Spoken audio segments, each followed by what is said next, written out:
Hey everybody, welcome back to Keeping It Real with Tiff and Carl. I'm Carl Raven, I'm Tiff Salcido.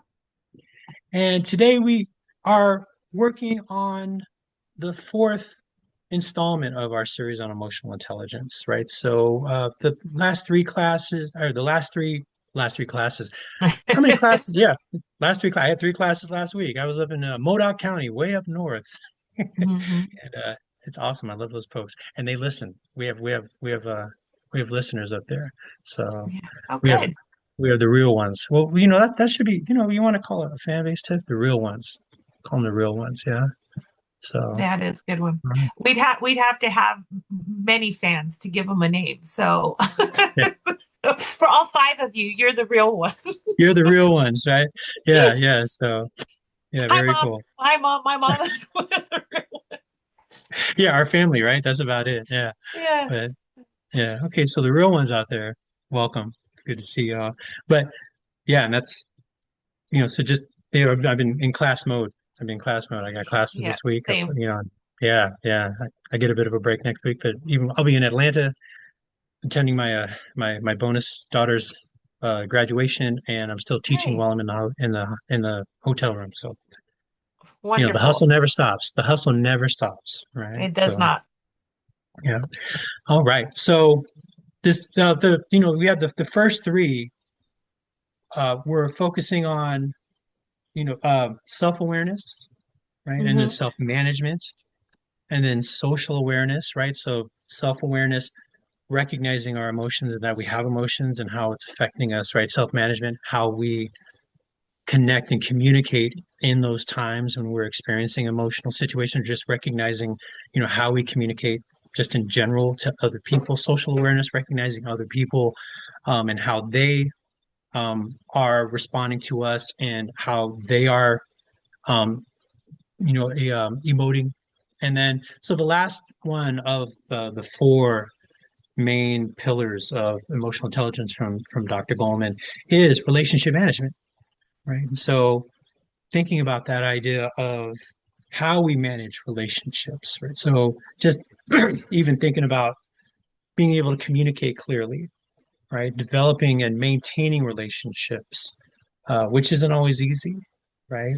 Inspiring and influencing others to connect with us and want us to continue to connect with them, working well in teams, and being able to help manage conflict in a healthy way, right? So we've talked a lot about all of these in separate pods, and we will probably have more conversations about those as we go along in separate pods. But this is that fourth pillar of emotional intelligence, and so we'll focus on that in the grand, in the larger view of how it affects us and how important it is to our overall uh, connections, personally and professionally. So, Tiff, when you think of relationship management, what comes to mind? When I think about relationship management, I think this is where you actually get to see emotional intelligence in practice. It's where it becomes very visible because you can be self aware, you can be calm, you can be empathetic, but if you cannot manage relationships, people are going to experience you as being ineffective. So for me, it's not just about like how you manage yourself, but it's also how the people around you are experiencing you, because you can have some people who are very emotionally aware, they're still hard to work with. So I Hmm. think when I think about relationship management and really what it is, it's our ability to like take that awareness and take the things that we know about ourselves and the way that we can manage ourselves and combine that with again how we can see what other people are experiencing and put those together and to handle some of those interactions effectively, especially when things are hard. Usually, when things are easy, you don't need the skill as much because things are just flowing. But when things get challenging, that's where it really, really starts to show up. So for me, it's how you communicate, it's how you handle conflict, it's how you give feedback, and when you give feedback, it's how you build trust with people, and of course, like how do you repair things when it goes sideways, which is inevitable. So that's what I think about with emotional intelligence. Um, but Carl, I wanted to ask you, um, thinking about that relationship management, thinking about relationships at work, where do you see them like breaking down the most at work? When we have to have difficult conversations, Mm-hmm. I think that's like you said, when it gets hard, Mm-hmm. and when people are emotional, right? And I hate to keep beating the same drum, but the first place where we respond to stimuli is our limbic system, which is our emotional brain, right? Right. For all intents and purposes. And you can get technical on me if you want, but that's where we receive stimuli first, is in that limbic system. And we respond if it's safe or dangerous, which is all emotional, right? Fight, flight, freeze, and Right. fawn. Those are all emotional reactions, defensiveness, frustration, sadness, and the way that we interact with other people. It is all emotional. And then our rational brain kicks in, right? So, and you can see it, and and maybe not necessarily with coworkers as much as with clients, if we're talking about in a human services setting. And I teach a class on crisis de-escalation and diffusing hostility, and all of that. And you can see when people are in that stage of acting out, and they are venting and they're yelling, and they're going off and they're frustrated. And what happens after they take a beat, after they're done with all that? What's usually the first thing out of their mouth? Sorry that I yelled at you. I'm sorry, right? Yeah. I'm sorry. I've Yeah. had it, but because rationally we know that's not how we want to communicate with other people. And sometimes our emotions have taken over, which will tell you emotional, conversations are not rational, Right. right? You cannot have a rational conversation with someone who is irrational. You get into that amygdala hijack, and it keeps you from accessing your rational brain. Right. So just knowing that, I think a lot of us don't know how to have difficult conversations. And you know what? I always say crucial conversations. Crucial Yeah. conversations don't have to be difficult, but we make them difficult because we play them up in our brain as catastrophizing. Well, if I say this to somebody, they're going to react in this way. And because, and so it's uncomfortable for me. I don't want to see them in pain. I don't want to see them frustrated, or I need to tell somebody something, and I just need to get it off my chest. Getting it off your chest is an art, Yeah. Yeah. because it never really happens in the way that you expect it to happen, right? So Yeah. I see that a lot, and people just keep it to themselves. They don't say anything, or they'll say it to their friend in whispers, Hmm. and next thing you know, you have this whole culture of people not addressing things that need to be addressed, and that goes from top to bottom, Yep. right? Yep. And Yep. so it that's where I see it happen the most, is in dealing with those difficult conversations, those things. Okay, so I don't agree with this person, or I really need to tell them a truth that I'm noticing, and I don't know how they're going to react to it, so I'll just keep it to myself. Yeah. And or I'll just let it go. I hear that too, right? I ask people in class all the time, how many people are really good at letting things go, right? And people raise their hand. I said, okay, so cool. You can let it go after this incident happens. You can get back to baseline, right? And go about your day, go about your week, go about your month. But what happens the next time you see that person? All Yeah. that data of the last interaction is stored. It comes right back up from your subconscious, and you are back in go mode, right? Or fight, Yeah. flight, freeze, or fawn mode. And that's the challenge that we have. Whatever it is that's keeping you from being able to have those difficult conversations, you know. But then also I see it in how just basic, you know, um, understandings of personality, how we land on each other, Right. right?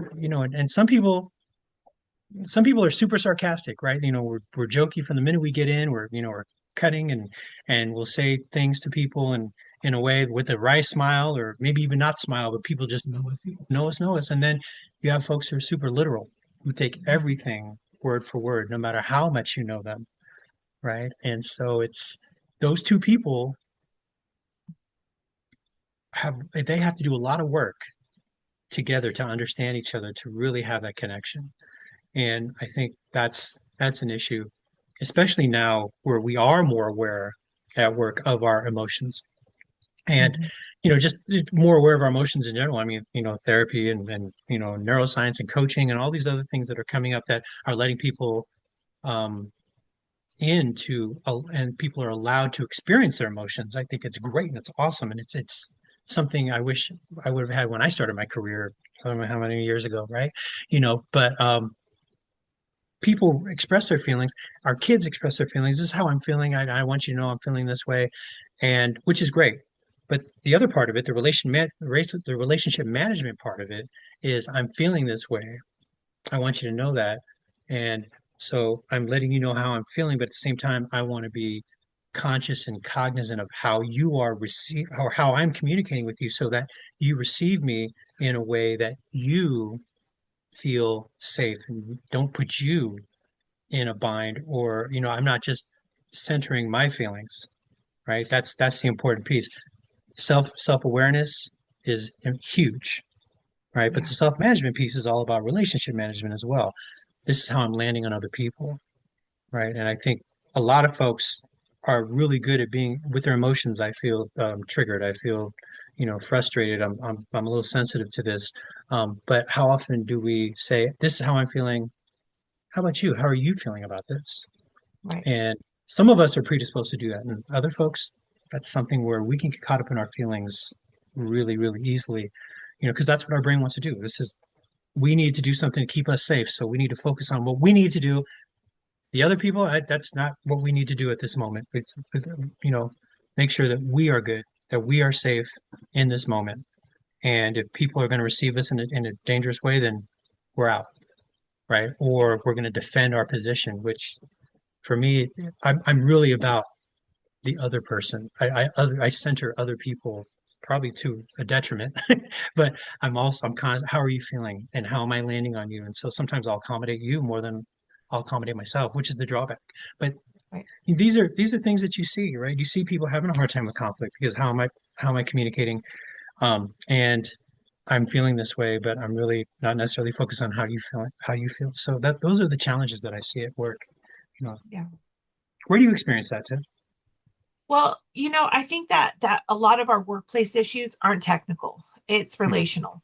And even thinking about like conflict, right? And conflict, of course, is not the only part of relationship management. There's a lot of other complexity to this, but conflict is the one I think that gets in the way the most. There are different types of conflict. There's task conflict, there's relationship conflict. And Right. so task conflict tends to be very, very helpful in workplaces. And it can lead us to really good outcomes. And so if we're like, how do we do this? You know, let's say Carl and I are building a class together, which would be our technical work. If we're building a class together, then we would be like, well, what do you think is important? What are some of the theories we should use? How do we want to present this? We can have disagreements there, and it's healthy. So if I say, well, Carl, I have a different activity I think that might suit better here, and he says, okay, let's do that activity, but let's maybe this piece might be helpful here. That type of disagreement or even discussion usually doesn't leave with people feeling defeated. Yeah. The relationship part is what gets in the way. So if it becomes personal where I'm like, oh, Carl's just always trying to get the last word, or he's too demanding, or, he's just doing this to show his power over me, then that that's where I think the relationships go sideways. Yeah. It's not the work, it's the relationships. And so like some of the examples of that I can think of are things like miscommunication, where maybe I said something and again, maybe I said it sarcastically, but you heard it literally, and it's just a miscommunication, a misunderstanding, but we don't take that time to clarify and like this is what I meant or whatever. People leave with hurt feelings. And what's interesting with that part of it is if let's say I said something that you took literally when I was just joking, and then you get upset about it, but you don't tell me that you're upset about it. I never have a chance to make amends. So then let's say later on down the road, you're still mad about it. Now I'm mad about you being mad because you never give me a chance to fix it. And here we are Yeah. in this like never ending Why are loop you of, bringing up old stuff, right? yeah, Yeah, yeah, yeah, yeah, yeah. yeah, But it's like, it's old to you, but it's new to me because you never yeah. told me it was an issue. So Right. miscommunication. And that's the second point is the, avoided conversations. I read a cool book one time. I love books with cheeky titles. If it has like any kind of like sarcasm, sassiness, or bad words, I'm buying it. And it was a book of like the 5 people who will ruin your life. And I'm like, oh, that's good, right? I'd like to stop people from ruining my life. And so it was really interesting because the author gave some uh, the people who will ruin your life are like 10% of the population. And again, take this with a grain of salt in the terms of ruining your life. But the challenge, the people who maybe are a little bit more difficult to handle a lot of times have verified diagnosed mental health conditions. People who are schizophrenic, people who are have borderline personality disorder, people who are bipolar, people um, I forget the other ones. Narcissism. Narcissism. Yeah, Yeah, yeah, narcissism, and there was one more. But basically that makes up about 10% of the population. So 90% of the population can handle conflict very effectively if when approached with it the right way. 10% of people may have difficulty with that conflict just simply because of their mental health condition. right, So what was interesting about when you were talking about catastrophizing, that's one of the things we do is we think that we're everybody's going to fall in the 10%. If I come and have I like to call them courageous conversations because it takes a little courage to have them. If I have to come and have a courageous conversation with you, Carl, like if I'm in my own head, like he's going to take this bad, he's going to yell at me, he's going to ruin my career, he's going to make a big deal, then it frightens me out of having what could be a very simple conversation. Most of those 90% of people are very rational where I can come to you and say, hey, Carl, this is an issue, let's fix it. And you instead of feeling defensive feel appreciative that I came to you instead of went behind your back, which a lot of times is what we do. So like those things, those avoided conversations, and that includes, by the way, when you talk about people instead of talking to them.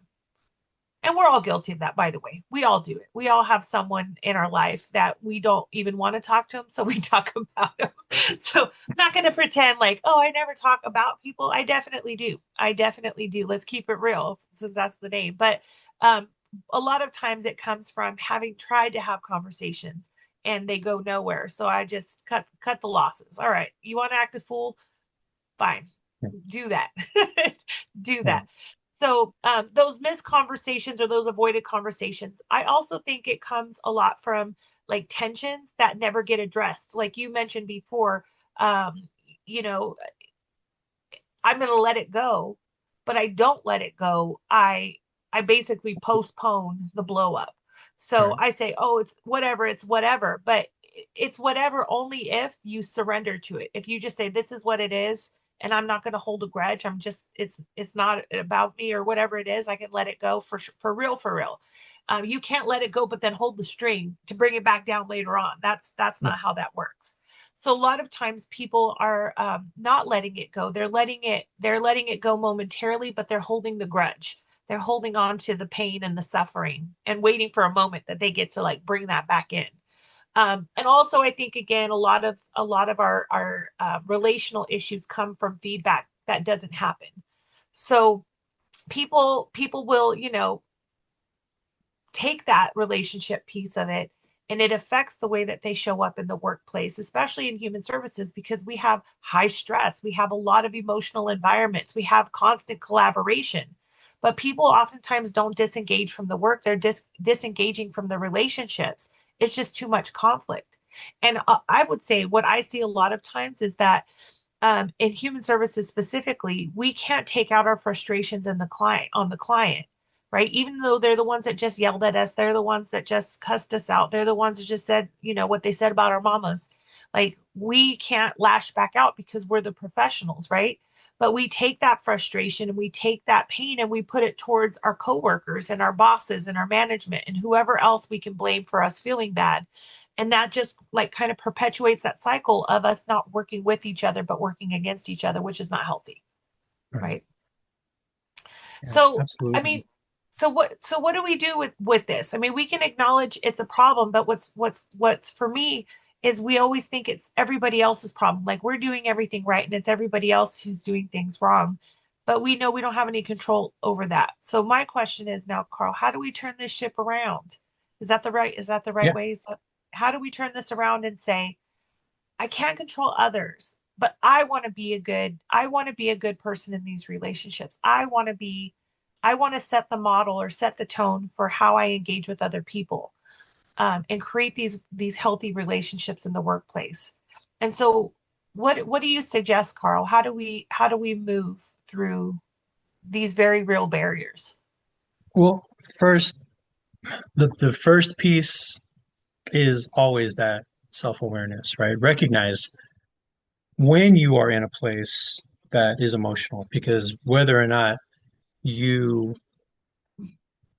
are acting out on those emotions or not, if you're not recognizing what they are and what happens to you in those situations, it's going to show up, right? You may just not even realize your body language is betraying your emotion, right?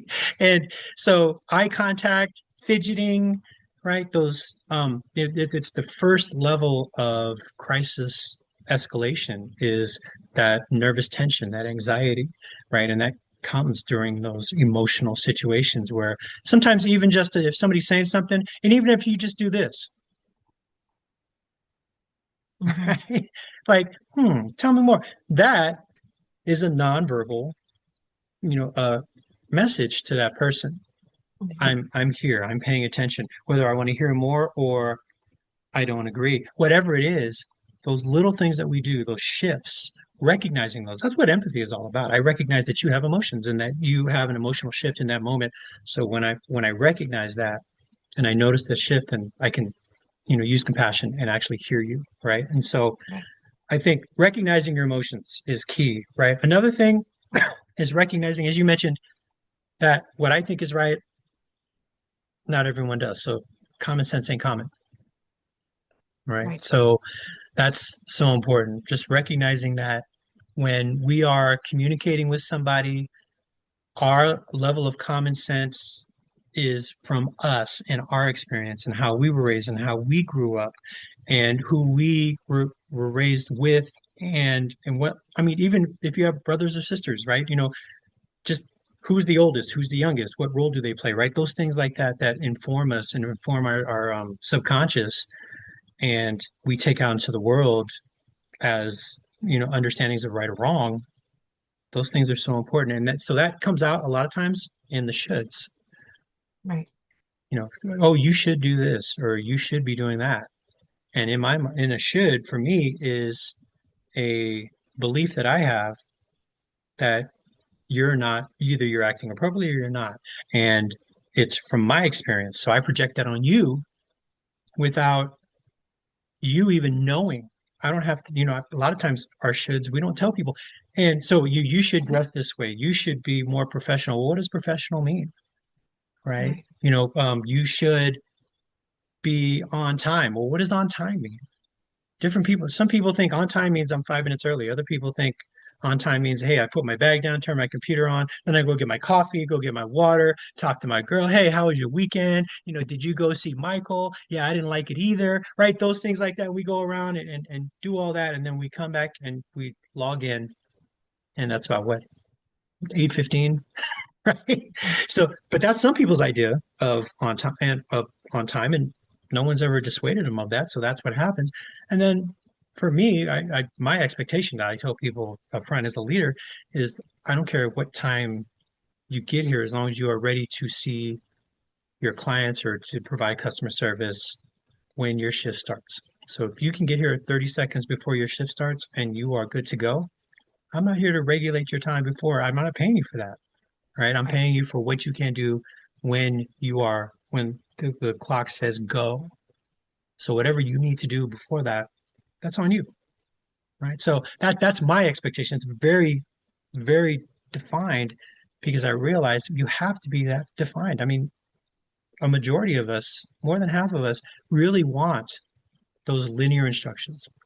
Right. You want me to do this? What does this look like? Specifically, who do I talk to? A, B, C, subheading one, subheading two, subheading three, and then D, and they go talk to this, and it's due by 2:30 on Friday, May 8th, right?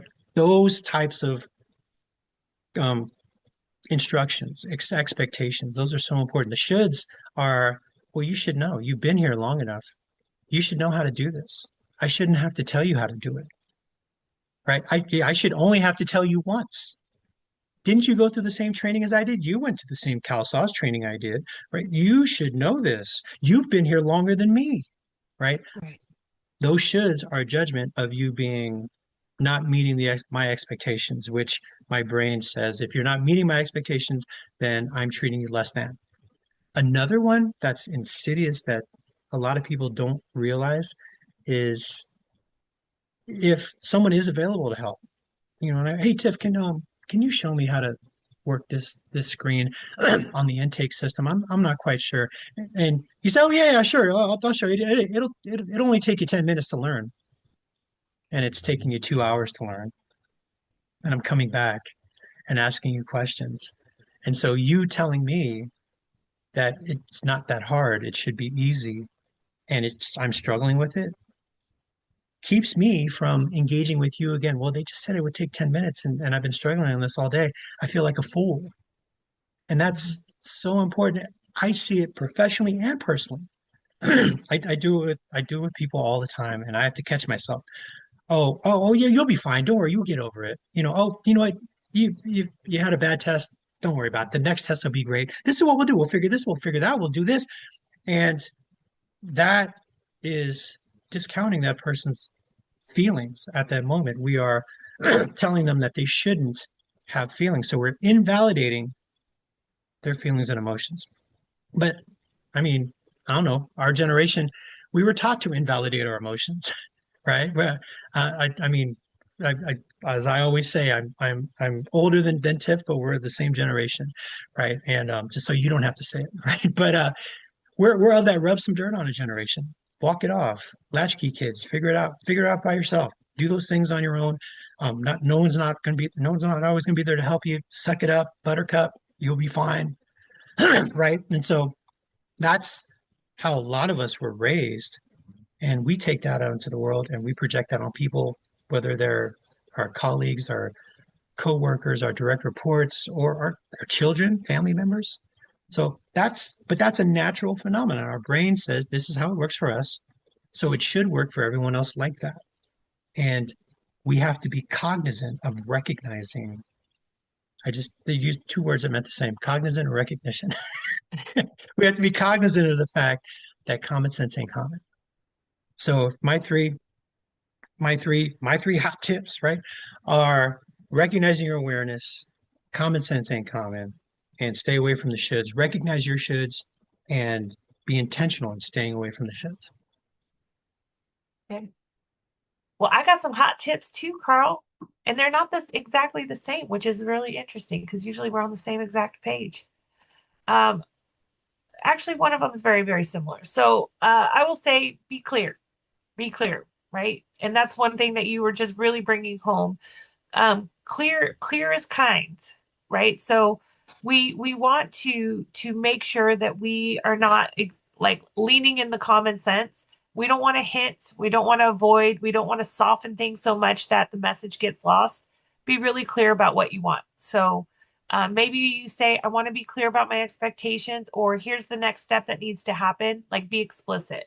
Because if you're just kind and want to make everybody happy without clarity, you're going to create confusion, and then that's going to piss everybody off. So be clear. My second takeaway here is, or my second hot tip, is that you have to address tension early. It doesn't go away. It just builds and builds and builds. And so I always think about it like a rubber band. If you pull a rubber band too tight, eventually it's going to snap. And so when things happen that don't feel good in relationships at work, you have to have a conversation about them, if nothing else, just to get clear again about the expectations. So, for example, it doesn't have to be combative, it doesn't have to be confrontational. But for example, if I'm in a meeting and my boss says to me in front of all my peers, hey, Tiffany, I noticed your report didn't get on time. Can you get that to me by Friday? I might personally feel humiliated that you just told everybody on my team that I'm not meeting deadlines. My boss doesn't know that I'm humiliated. And maybe their intention wasn't to humiliate me, it was just to share some information. I just happened to be in front of everybody. So if that's something that's challenging to me and I'm feeling tension over it, instead of just assuming my boss should know better, I might go have one of those conversations. I might say, I can acknowledge that my report is late, but I really prefer if you could give me that information privately because I was really embarrassed in front of everybody. And as a boss, as a leader, I need to be able to say, you know what, you're right. If that's what you need, I'll make sure I let you know privately. Not, well, everybody knew it was late already. I don't Yeah. understand why you're embarrassed. Maybe if you're embarrassed, you shouldn't turn stuff in late. Like, don't go there. Even if Yeah. that's your inner dialogue, don't go there. Just acknowledge if that's what they need, then do that, right? It's not unreasonable. So early conversations are going to prevent bigger conversations later on down the road. So don't be afraid to just share with people what's not working for you or what is working for you, but have those conversations. Um, my third takeaway here is feedback. Make sure that we give feedback that builds people, it doesn't break them. It's not about criticizing people, it's about giving people the information that they need to grow. If I'm leading you or I'm helping you or I'm tasked with supporting you, the best thing I can do is tell you the truth. And so use some of those feed. We've had plenty of episodes on feedback. Like be very, very clear in how you give feedback. It doesn't have to be like a dramatic thing. Tell people what they did, share the impact, tell them what you want them to do differently, give them an opportunity to process that. That's really all it is. So, feedback is a responsibility. It's not a personality trait. My If I'm leading people, one of my primary job functions is to tell them how they're performing and give them the information that they need to succeed. My last one, my last one here is don't try to get it perfect. Do the best you can in what you have. You're going to have missteps and you're going to have issues come up. But what's going to build trust is not the perfection, it's what you do when it goes wrong and how you go to repair those relationships when you have a moment, a human moment. So it's not about making excuses. It's not about um, like I didn't mean to. Here was my intention, which can be very true and very valid, but it oftentimes doesn't help. But it could be like, Carl, I want to reset that conversation. I recognize that I was really hard on you when I talked to you earlier this afternoon, and you didn't deserve that. Versus, Carl, I'm sorry I bit your head off earlier. I didn't get any sleep last night, and my boss came into the office right before you, and I got chewed out, and I was pissed off, and so I took it out on you. Like, do you see how none of that matters? So just own your stuff. I say sometimes you got to go on an apology tour and just go talk to people to say, you know what, I haven't handled things well in the past. I want to turn a new leaf. I hope you can trust that I'm really trying to do things different, and I want to make sure that you feel good about our conversations as well. So just where you can acknowledge maybe you haven't gotten it right in the past, just own up to that. Don't make excuses for it and make it right. Most people will appreciate that because they want to know that you're trustworthy. Yeah. So, my last thought here, and I'll pass it back to you here, Carl, is that relationships aren't going to succeed just because people are nice. That's not what we're hoping for here. Relationships succeed because people are clear with each other, they're honest, and they're willing to work through those hard things, even if, again, I have different preferences for personality or communication styles or point of view. Like we can still have good professional relationships, even if we wouldn't choose each other like outside. Even if I wouldn't invite you to my house for Thanksgiving or, go on a lunch break with you, we can still have good professional relationships. So, All right. Yeah. And the last thing I want to add in terms of talking with folks is even if you're not sure, if you think you might have landed on somebody wrong in the wrong way, so, to ask, hey, how did that land on you? But make it a habit.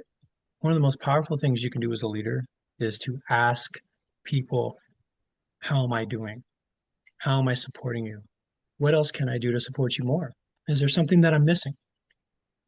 Those types of questions are powerful because they show some vulnerability. They show our humanity, right? That, hey, I'm checking and I'm interested in how you feel. So that's relationship management. It's not just about, well, I'm the boss, so it goes this way. Relationship management is, I'm the boss, it goes this way for me. How is that landing on my folks? And how would is there something I could tweak to make it right? How would they prefer? yeah. Right. And so those are such important tips that Tiff gave you. And then that last one, to do it regularly. So we've harped on one-on-one meetings, but it's such an important thing to think about how do I have these conversations on a one-on-one basis so I can bring that, hey, look, hey, Tiff, you were late. Okay, cool. I can do that in a one-on-one meeting, right? Which will be more respectful for her. And, generally, you can say, I just put a shit on. It should be more respectful for other people, but, just ask, ask, ask freely. Don't ask when you feel like you have to. Ask on a regular basis. All Can right. before we close up, can I just share one thing that just came to mind right now? Like I just was doing a little bit of reflection while I was listening to you, but I knew I had grown because emotional intelligence is not something that I was born with. Trust and believe. I've worked very, very hard. I'm a work in progress. But when I realized that I nailed relationship management was I had a person that I worked with that on a personal level, we would never have been friends ever, ever, never, ever. We're just very different in the way that we approach life. And prior to my development in emotional intelligence, I would have just ignored that person because I like thrive on being authentic. So if I don't like you, I don't like you, and that's just it. But I had to work with this person, so I made it a real effort to make sure that we had a good professional relationship. Even though, like again, personally, I would never chosen this person. I knew I had nailed it because she texted me one day and said, Tiff, how do you deal with people you can't stand? And I didn't want to just reply and say, well, kind of like I deal with you because I didn't care for her. But I just was like, whatever the hot tips we have here is like, you deal with different people, you respect them for their contributions, are polite to them, just work together, keep it surface if you have to, and just respect that people are different. She's like, okay, thank you so much. And I just was like, man, I got really good at this because this is one of the people that I would say in a previous life, I would have never given them the time of day. And here I am. So that's growth, baby. That's growth. And that is growth. And hopefully we've grown on you. And and not like a fungus, but more like a nice work of tattoo art. We're growing, right? And you just add to it a little bit every day. And so if we've grown on you and you have not subscribed, click the following, subscribe, YouTube, Spotify, Apple, let us know that you are there, right? Our followers are growing. And so just keep doing that. We get to see our downloads and how many we've had. We're coming up on 3,000 downloads, which may not sound like much to, Joe Rogan or Bill Simmons, but for two county workers who, got it from the mud, we definitely appreciate you all, checking out with us and sticking with us Thanks, for as Mom. long as we've been here. Yeah. And So thanks, Mom. yeah, yeah, exactly. Yeah, my mom just keeps clicking, clicking, clicking. Yeah, Yeah. Thanks, but Mom. yep. Until next time, I'm Carl, I'm Tiff. and let's Keep it keep it real. real. And thanks, mom. Absolutely.